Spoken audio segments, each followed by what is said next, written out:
Educating the mind without educating the heart is no education at all. Quote for the day by Aristotle. Hello, hello. Welcome to our online discussion. I am teacher Evelyn, teaching Science A. We are now in our first week of fourth quarter, right? I am excited about telling you all the things that I have prepared for today's lesson. I'll be doing a lot of talks for now, so students, don't feel nervous for I will not be throwing questions. All you have to do is to listen and understand until the end of our discussion. So, is everyone ready? Then join me in. Good morning.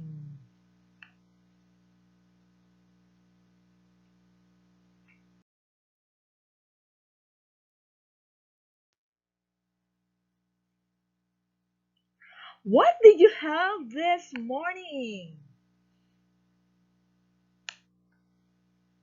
Looking at the pictures, have you taken any of this nutritious food?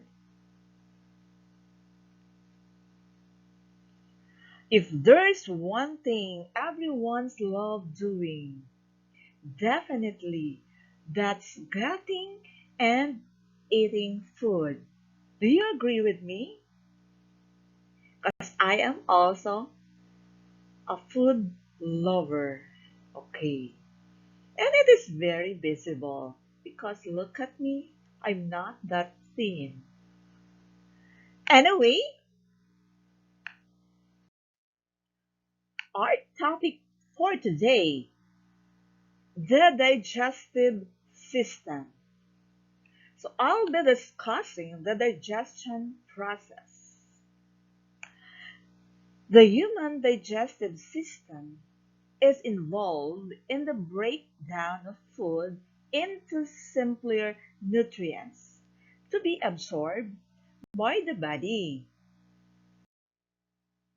So for our learning objectives, at the end of the discussion, you shall be able to explain ingestion, absorption, assimilation, and excretion. Explain the action of enzymes as catalysts and how it helps in digestion. Practice moderation, especially in intake of food and drinks.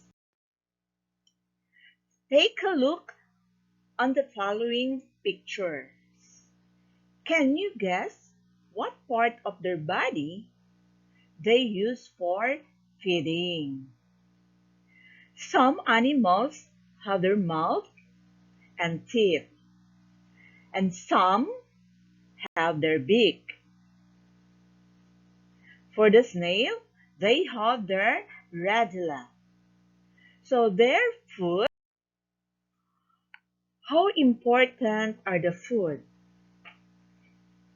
What are the things we need to consider in buying and preparing our food? Does it follow the expensive food contain more nutrients than less expensive one? What will happen to the food once we put it in our mouth? How can we get the needed nutrients from the food we eat? We will answer these questions as we go further in our discussion. So first, we will describe the basic important activities performed by organism for maintenance and survival, otherwise known as life processes. So in this illustration, remember also that our body is made up of various organ systems specifically designed in maintaining these life processes. So what are the basic concepts we need to know and understand about ingestions, digestion, absorption, assimilation, and excretion?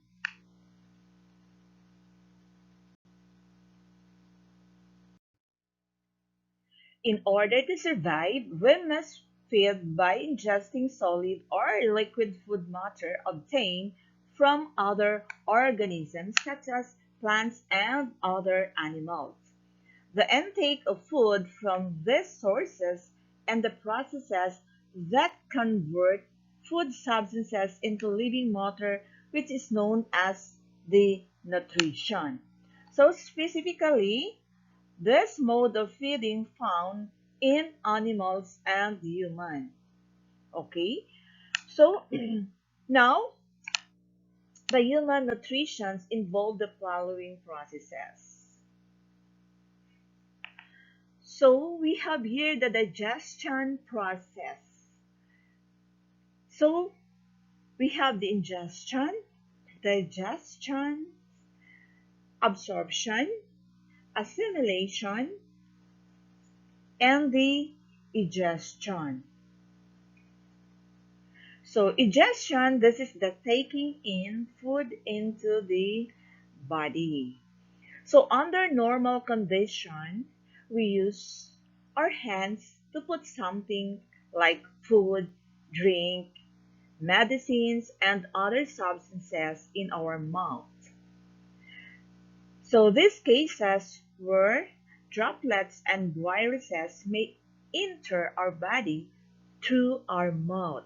That is why wearing of face mask and face shield during COVID-19 pandemic are very much necessary, or it is really required. Why? First, as our personal protection. Second, to prevent spread of viruses and other microorganisms to other people. Okay? So for digestion, this is the mechanical and chemical breakdown of food into small organic fragments. So mechanical digestion, this refers to the physical breakdown of large pieces of food into smaller pieces which can subsequently be accessed by digestive enzymes. So in chemical digestion, enzymes break down food into small molecules the body can use. The details of how the process occurs, the organs involved will be discussed later. Okay? Now, for the absorption. So absorption, the diffusion of food from small intestine into the blood. So the simple product of digestion is small enough to be absorbed by the epithelial cells of the intestinal villi.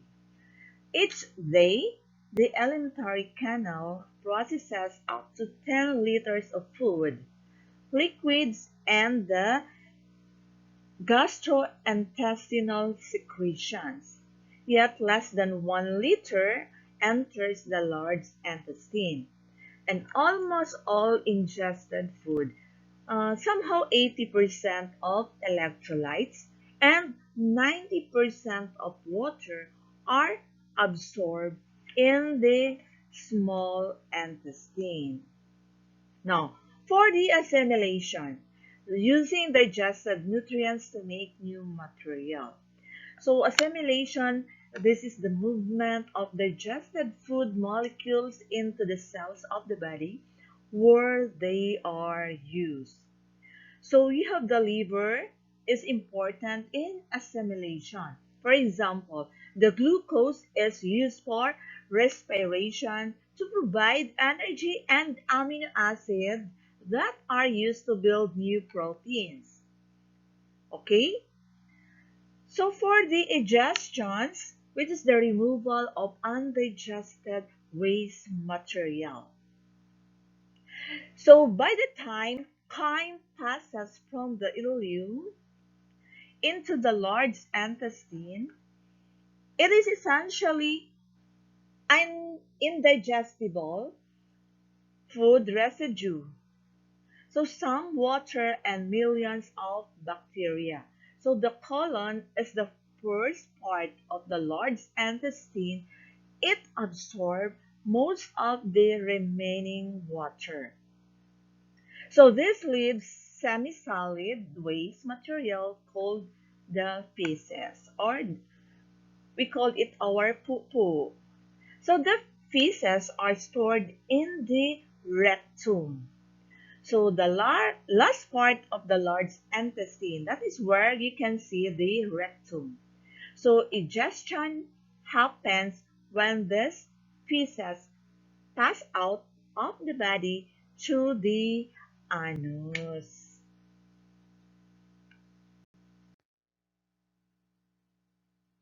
Okay, so this is for chemical digestion. So for you to follow, you have the starts, digestions. So this happen in mouth and only and small intestine. So for protein digestion, this can happen in the stomach and small intestine. For fat digestion, only in the small intestine. Then, why must food be digested? Of course, as what I have told you, that large molecules of food are unable to pass through the cell membranes.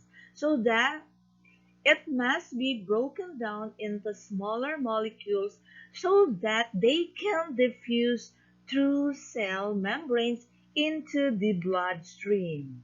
Okay? So, for the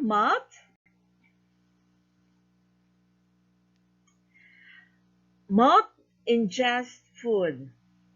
The teeth masticate the food into small pieces to increase the surface area for digestion.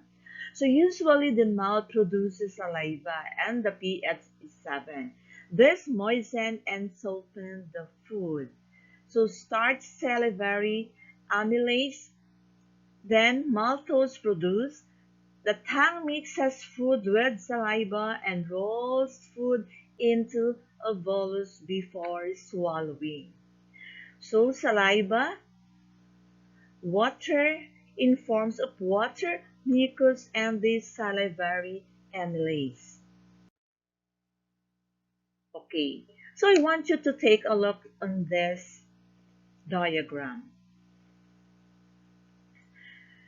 Please try to follow the movement or the processes how the food is being digested. So it started from the mouth down to the esophagus, stomach, then small intestine, then follows large intestine, then the waste product will be excreted in your anus. Okay?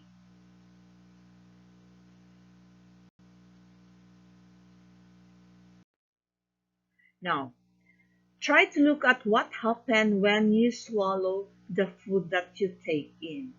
So, this is the process how the food gets into your mouth, then to the esophagus, then it goes to the stomach. Okay. So this is the step by step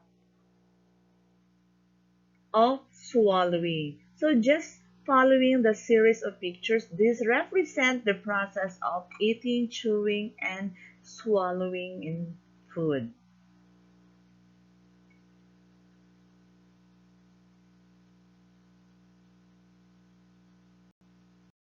Okay, now what happens during breathing and swallowing? Okay, normally air passes into the trachea, or which is called also as the windpipe.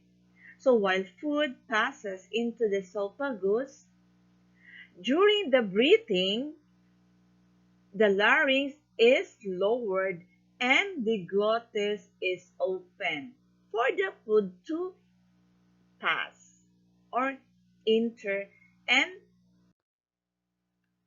occasionally small particles of food or water may get into the larynx or trachea. So this automatically induces violent coughing to force the food particles or water out and to prevent from choking. Kaya minsan, we also experience this. So that is why we have to control ourselves from chewing the food. So the two layers of muscle cause the rhythmic wave-like contraction of the gut walls. Such movements are known as the peristalsis. So this peristalsis movement enables the food to be mixed with the digestive juices, and it moves the food along the gut. So after you swallow, smooth muscle force the food into a narrow muscular tube now called your esophagus.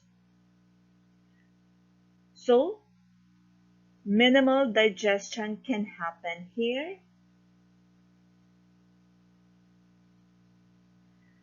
Carries food from mouth to stomach by peristalsis.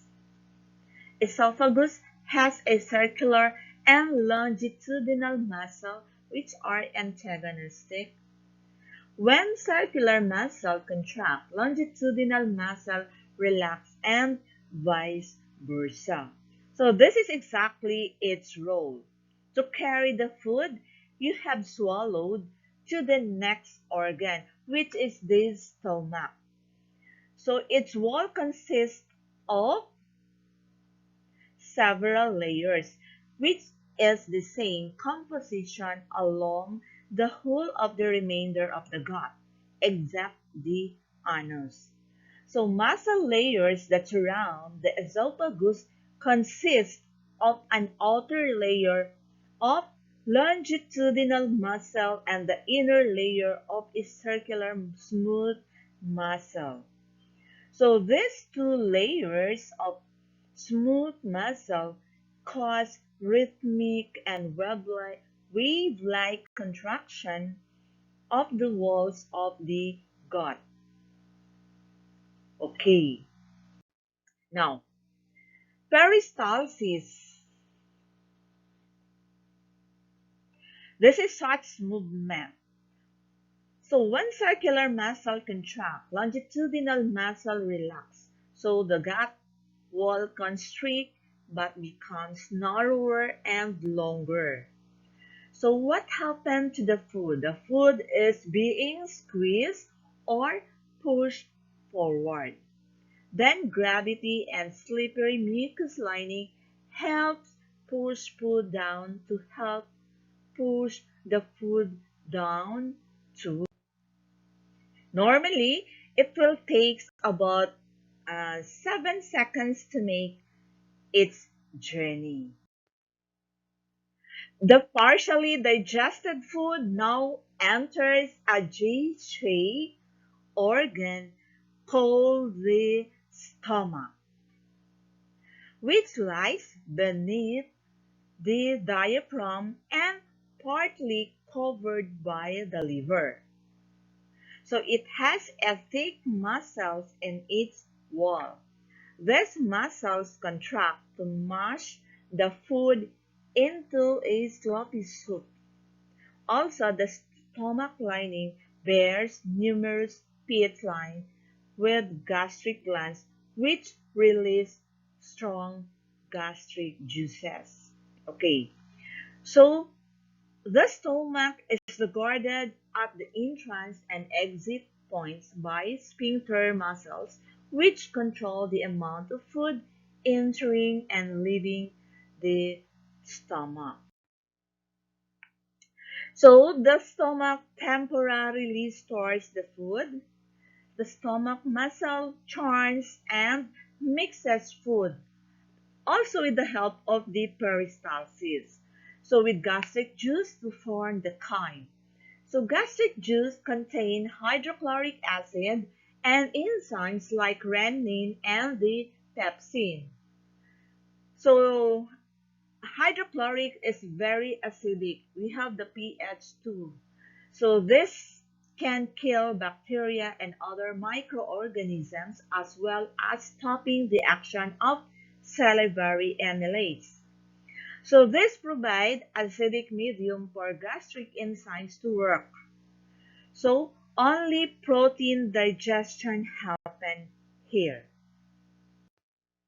Now, we have the small intestine.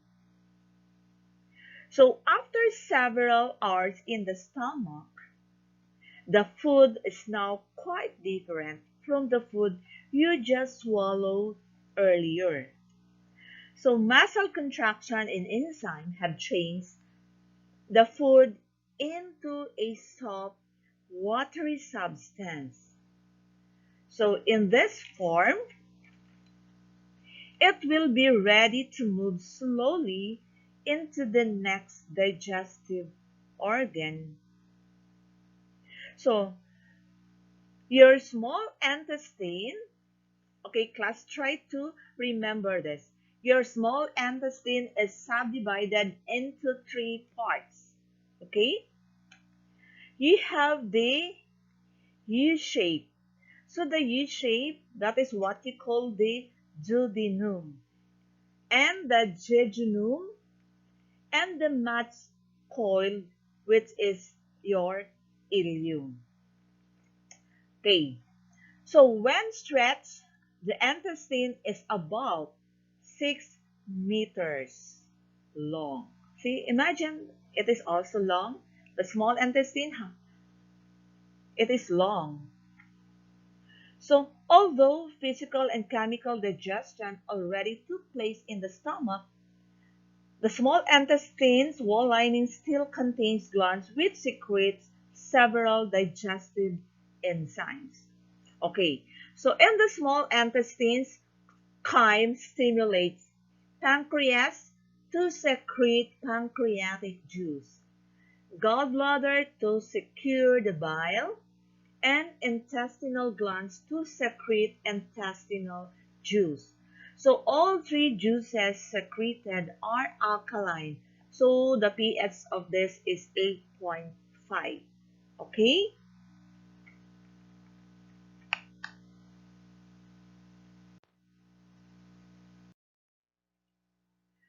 Pancreatic and intestinal juice contain many digestive enzymes. So bile does not contain enzymes.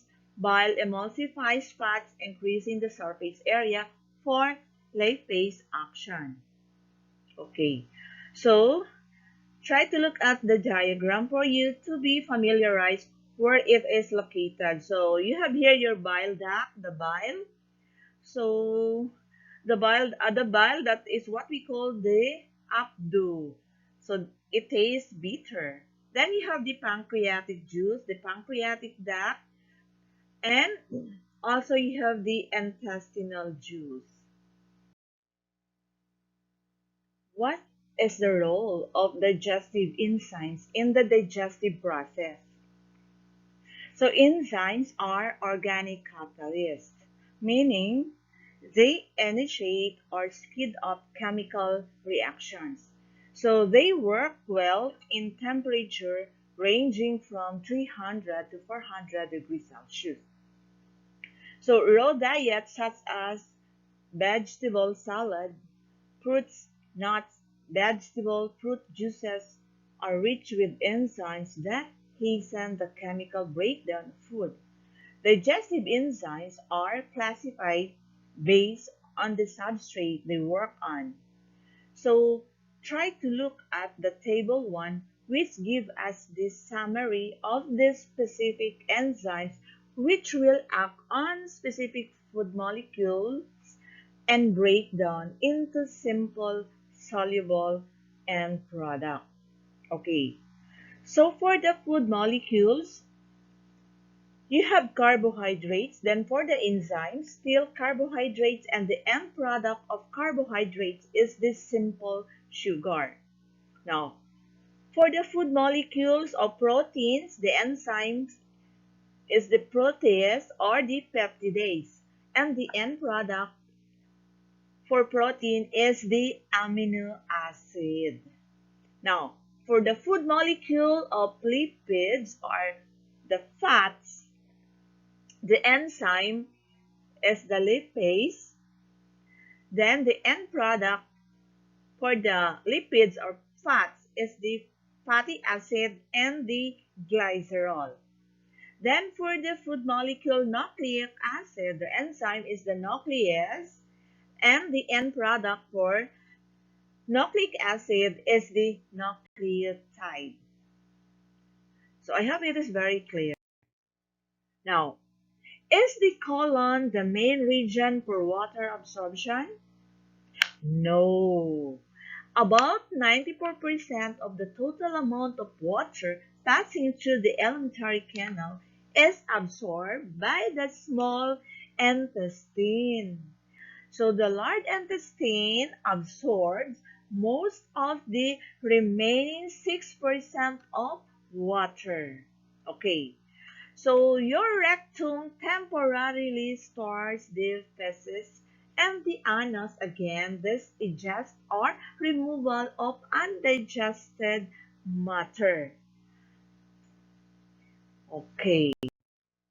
Now, organs associated with the alimentary canal, you have the gallbladder, pancreas, and the liver. So these organs do not digest food but aid in the digestions. Okay.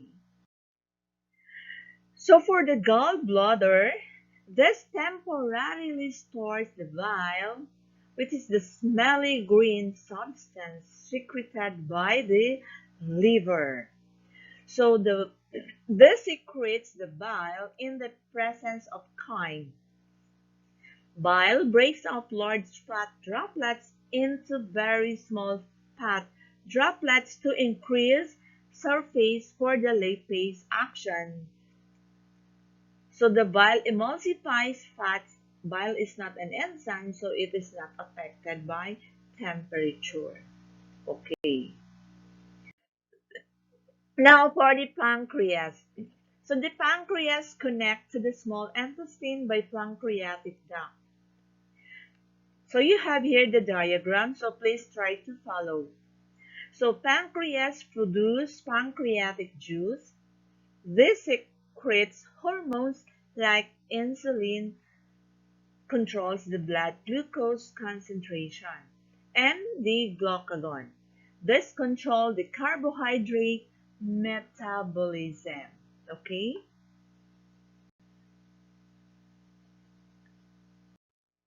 Now for the liver. So the liver produces bile which is stored in the gallbladder. So as you can see in this picture, you can notice the normal liver, how it looks like, and the damaged liver. So the digestion process, the adaptation of the small intestine. So small intestine, again, this is very long, 5 meters. Internal surface of the small intestine, it has many folds. Then on this folds, there are many finger-like projection, which is called the villi. And this three adaptation increases the surface area for the absorption. What happens to the nutrients absorbed by the cell? How do they help in the overall function of the digestive system? So the answer is simple. They provide fuel for energy. So aside from providing energy, nutrition Nutrients are also used as raw material for biosynthesis of other organic molecules. So the process of transport and the use of absorbed nutrients is known as assimilation. So assimilation, after traveling through the bloodstream to the rest of the body, cells can now make use of glucose as source of energy, amino acids to build new cytoplasm and tissue cells, then fatty acids to build new cell membranes. So this is the process of absorption and assimilation. So please try to follow the flow.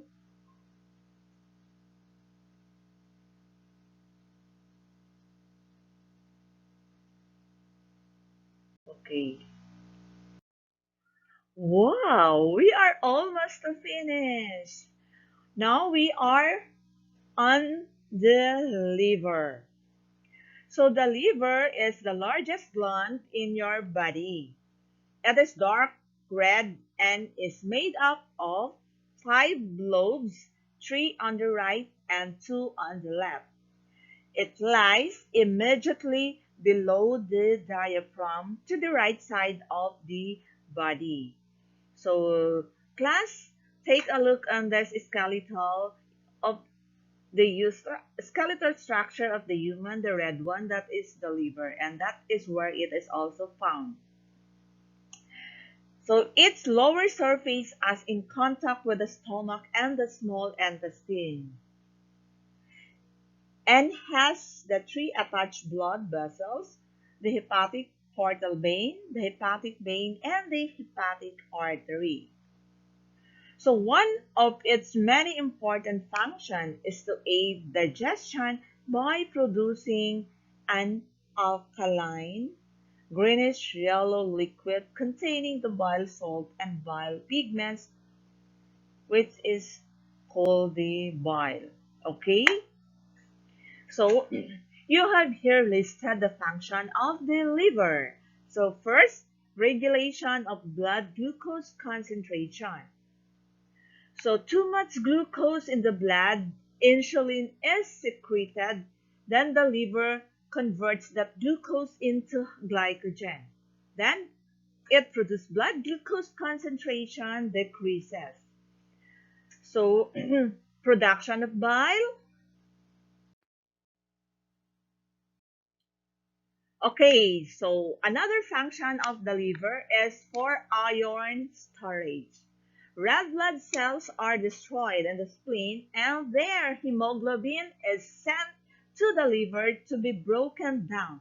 The iron release is then stored in the liver. So bile pigments are also formed from the breakdown of hemoglobin.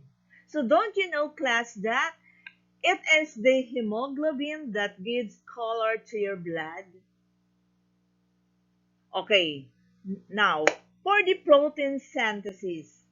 Protein synthesis, the liver synthesizes proteins found in blood plasma. So example, you have the albumins, the globulins, and the fibrinogen. So class, mind you to read this. How are you going to take care of your liver? So it is said that keep a healthy liver, you have to avoid drinking too much alcohol, too much painkiller, keep a healthy and regular diet, and so on and so forth. Okay? To end up our topic, digesting food requires teamwork between the digestive system and several other organ systems, including the nervous, cardiovascular, and muscular system. So when you eat a meal, the organs of the digestive system need more blood to perform their digestive functions. So food entering the digestive system causes nerve impulses to be sent to the brain. In response, the brain sends messages to the cardiovascular system to increase heart rate and dilate blood vessels in the digestive organs. So food passes through the organs of the digestive tract by rhythmic contraction of stomach muscles in the walls of the organs. So the muscular system is also needed for digestion. So after the food is digested, nutrients from the food are absorbed into the blood of the vessel lining in the small intestine. So any remaining food waste is excreted through the large intestine. Okay, now class, if you have some question, then you can just review the slides. And also, you have other resources there in our LCMS. I also posted there the modules. So you can try to read everything about digestive system, the digestion process. Okay, then thank you for this wonderful time and hope to see you next meeting. So again, goodbye and stay safe everyone.